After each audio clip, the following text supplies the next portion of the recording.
শশী, আমি তোমার ভাইয়ের সঙ্গে একা কিছুক্ষণ কথা বলতে চাই।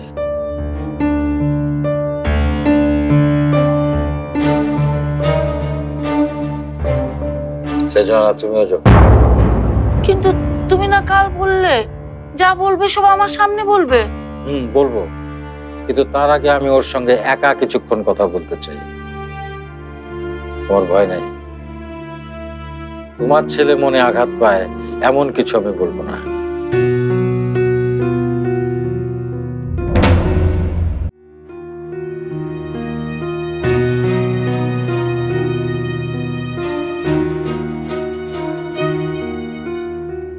শশী বলছিল তুমি নাকি আমার সামনে আসতে ভয় পাও। কেন? তোমার বিরুদ্ধে কোনো প্রমাণিত আমি বাড়ি পর্যন্ত নিয়ে আসতে পারিনি, তাহলে এত ভয় কেন তোমার? না মানে আপনি রাতেবেলা যেভাবে রেগে গেলেন তাই।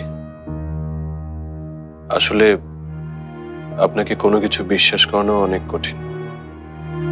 দেখো রুমে,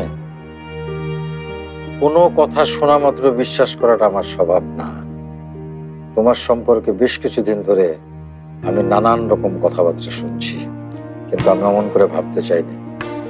কিন্তু কালকে যখন সবার সামনে আমার মুখের উপরে তোমার সম্পর্কে বললো, কে? তার নাম জেনে কি করবে?